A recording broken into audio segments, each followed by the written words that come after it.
कक्षा 9 अध्याय 2 बहुपद। आपने हमसे पूछा कि सर आप हमें बताइए कि शून्यक ज्ञात करना है। क्या ज्ञात करना है? तो शून्यक ज्ञात करने का तरीका क्या होता है? देखिए, शून्यक का मतलब x का वह मान जिस पर बहुपद का मान क्या हो जाए? शून्य। अब जैसे आपको पहला सवाल दिया गया है px बराबर x धन 5, क्या दिया है बोलो? px बराबर x धन। अब कह रहा है इसका शून्यक ज्ञात करो। तो जो भी बिंदु शून्यक होगा उस शून्यक पर px का मान क्या हो जाएगा? शून्य। अर्थात x धन 5 का मान क्या हो जाएगा? अर्थात px का मान जो है शून्यक पर 0 हो जाएगा। तो यहाँ पर px कितना दिया है बोलो? x धन बराबर कितना? तो x बराबर 0 माइनस का बोलो x कितना आ गया? -5। कितना आ गया? यही जो आया है इसी को शून्यक कहते हैं। क्या बोलते हैं? तो पहला शून्यक आ गया यहाँ x बराबर -5। ठीक है। अगला दूसरा सवाल, px बराबर x -5 है। अगला सवाल है बहुपद क्या दिया है? x -5। अब आपको पता है कि बहुपद शून्यक पर बहुपद का मान काहे के बराबर होता है? और यहाँ पे बहुपद दिया है x -5 बराबर कितना? तो x बराबर 0 धन 5। तो उत्तर आया x बराबर कितना? तो यहाँ पर शून्यक कितना आ गया? 5। समझ में आया? तो पहले वाले में शून्यक आया है -5 और दूसरे वाले में शून्यक आया है 5। ठीक है। तो कभी भी किसी का शून्यक निकालना है बहुपद का, तो उस बहुपद की तुलना किससे करोगे? शून्य से। किससे करोगे? हाँ, अगर किसी का आपको शून्यक निकालना है तो आप उस बहुपद की तुलना किससे करोगे? बताइए, कौन सा सवाल नहीं बन रहा? सारे बन गए? लास्ट वाला बताएं क्या? आखिरी सवाल लिखिए, px बराबर cx प्लस डी का हमें शून्यक निकालना है। ठीक है ना। बहुपद दिया है px बराबर cx प्लस डी। चलिए हल करते हैं। सवाल नंबर 7वां, बहुपद दिया है px बराबर cx प्लस डी। आप जानते हैं शून्यक पर px का मान काय के बराबर हो जाता है? और px यहाँ दिया है cx प्लस डी बराबर 0। तो cx बराबर हो जाएगा 0 माइनस डी।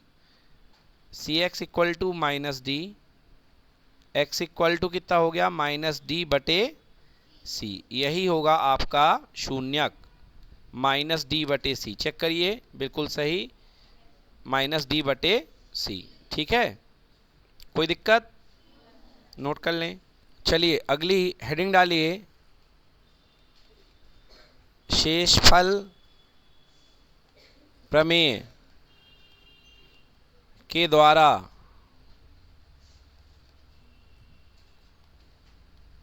शेषफल ज्ञात करना। शेषफल प्रमेय के द्वारा क्या ज्ञात करना? शेषफल ज्ञात करना। अब हम शेषफल प्रमेय के द्वारा शेषफल ज्ञात करेंगे। देखिए शेषफल प्रमेय क्या होती है। ये है अपना सवाल, x³ plus 3x square plus 3x plus 1 को निम्नलिखित में से भाग देने पर क्या ज्ञात कीजिए? शेषफल। तो ये आपके पास एक बड़ा सा बहुपद है। कितने पद हैं इसमें? 1 2 3 4। तो ये आपके पास में चतुर्पद है। क्या है बेटा? ये चतुर्पद। चतुर्पद का मैं लिख लेता हूं, px बराबर x³ plus 3x square plus 3x plus 1। बोलो ठीक है। ये आपको दिया गया है, जिसको भाग देना है बेटा उसको बोलते हैं, उसको क्या बोलते हैं? भाज्य। क्या बोलते हैं उसे? बीच में जो बैठा होता उसे भाज्य बोलते हैं। जिससे भाग दिया जाता उसे बोलते हैं भाजक। क्या बोलते हैं? जो उत्तर आता उसे बोलते हैं भागफल। क्या बोलते हैं?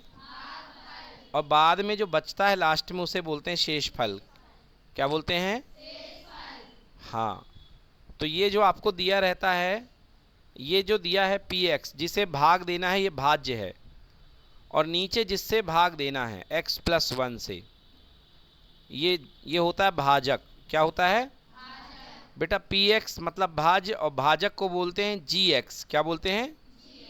और भागफल को बोलते हैं qx। क्या बोलते हैं भागफल को?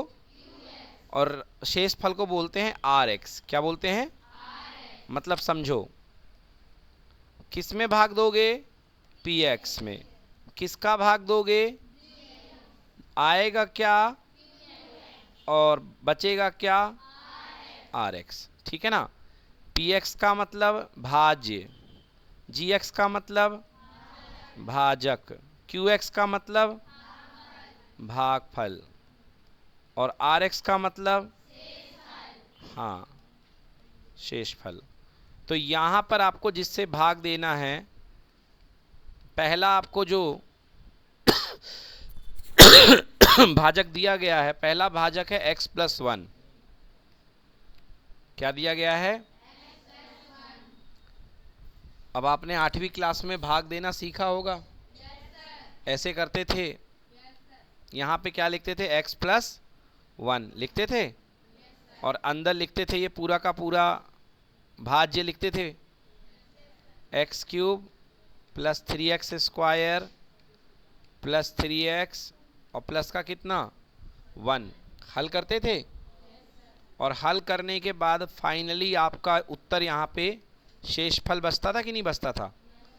तो सवाल ये है कि हमको अभी ये शेषफल, हमको जो ये शेषफल है ये हमको भाग दे के नहीं निकालना है, हमको निकालना है एक दूसरी विधि से, जिस विधि का नाम है शेषफल विधि। कौन सी विधि? आइए सिखाते हैं तो शेषफल विधि कैसे करेंगे। तो सबसे पहले आपके पास में दो चीज़ें दी रहेंगी, एक जिसे भाग देना है, दूसरा जिससे भाग देना है। जिसे भाग देना है उसका नाम है px। क्या नाम है उसका?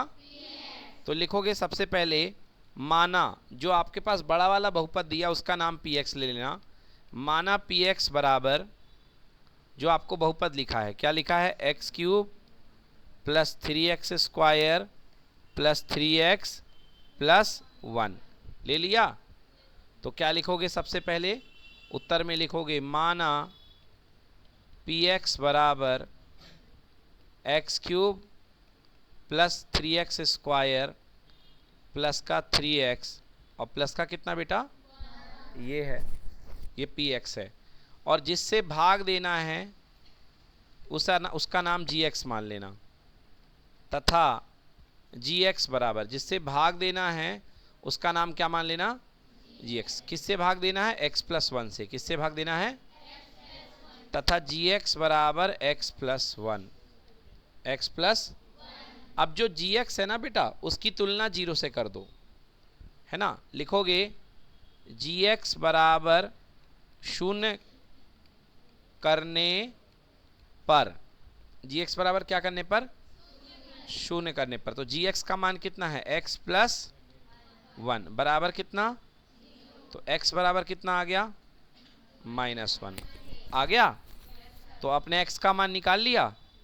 अब आपको क्या निकालना है? शेषफल। क्या निकालना है? तो शेषफल जो निकलेगा वो कैसे निकलेगा समझो। शेषफल बराबर, ये तुम्हारे पास px था कि नहीं था, और तुमने x का मान निकाल लिया। कितना है x का मान? ऋण 1 वहां पे रख दो। तो शेषफल बराबर p में क्या खिला दोगे? ऋण 1। क्या खिला दोगे?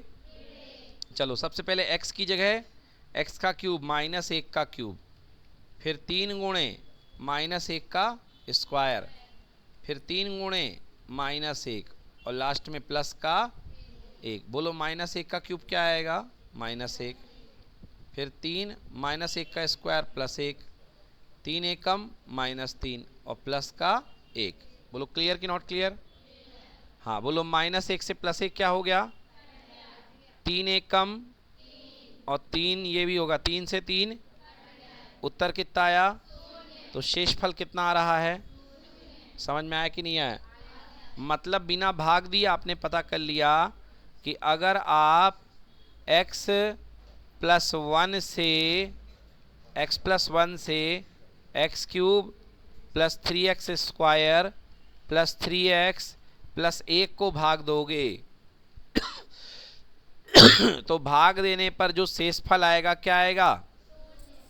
0 आएगा। आ गई बात समझ में?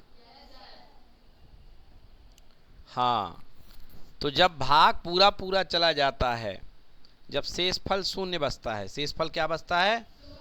तो जिस चीज से आप भाग देते हो उस समय जो आपका भाज्य होता है क्या होता है? कहलाएगा गुणनखंड। क्या कहलाएगा? हाँ, तो इस समय यहाँ पर आपने किससे भाग दिया था? x + 1 से। तो x + 1 यहाँ पर क्या कहलाएगा? गुणनखंड। क्या कहलाएगा? समझ में आ गया? और क्योंकि भागफल शेषफल आपको 0 मिला है तो x का वो मान जिस पर शेषफल 0 मिला है वो कहलाएगा इसका शून्यक। क्या कहलाएगा? शून्यक। तो शून्यक कैसे निकालोगे? शून्यक निकालने के लिए जो आपका गुणनखंड था उसको 0 के बराबर कर दोगे तो x = 0 - 1। तो x बराबर कितना हो गया? -1। क्या हो गया? -1। क्यों -1? क्योंकि शेषफल कितना मिल गया है? 0। जब शेषफल 0 मिलेगा तभी शून्यक कहलाएगा। अभी अगला सवाल देखो, जैसे ये है अगला सवाल सेकंड। अगला वाला बहुपद तो यही है, बोलो हाँ। आपका मगर जो भाजक है वो बदल दिया। भाजक इस बार है, सॉरी भाज्य इस बार है x - 1/2। क्या है भाज्य इस बार? x - 1/2। मतलब किससे भाग देना है? gx बराबर x - 1/2 से देना है कि नहीं देना? क्या नियम बताया मैंने? सबसे पहले x - 1/2 को किसके इक्वल करो? 0 के इक्वल। तो x का मान कितना आ गया? 1/2। कितना आ गया? 1/2। अब 1/2 से भाग देने पर भागफल शेषफल निकालना है। तो मैंने बताया था जो x का मान आता है उसको किस में पुट कर दो? px में। किस में पुट कर दो? तो p में x की जगह पे क्या पुट कर दिया? 1/2। हल करने पर भाग देखो, हल करने पर कितना आ रहा? 27/, ये आ गया शेषफल। ये आ गया क्या? क्या ये शेषफल 0 के बराबर है? नहीं है। शेषफल 0 के बराबर नहीं है। शेषफल 0 के बराबर नहीं है, मतलब x - 1/2 से पूरा पूरा भाग नहीं जा रहा। और पूरा पूरा भाग नहीं जाएगा तो क्या हम इसे गुणनखंड कहेंगे? नहीं। x - 1/2 गुणनखंड नहीं है। अगर गुणनखंड होगा तो भागफल क्या मिलना चाहिए? 0। क्या मिलना चाहिए? 0। समझ में आया कि नहीं आया? देखो जैसे अगला क्वेश्चन है, देखो बेटा ध्यान से, ये वाला प्रश्न क्रमांक 3। जांच कीजिए कि 7 + 3x इतने का गुणनखंड है या नहीं है। चेक करना है कि गुणनखंड है या नहीं है। क्लियर कि नॉट क्लियर? अब देखो आपके पास जो यहाँ पे है बहुपद वो 7 + 3x है या 3x + 7 है कि नहीं है? जो आपके पास बहुपद है वो 7 + 3x आपको दिखाई दे रहा है।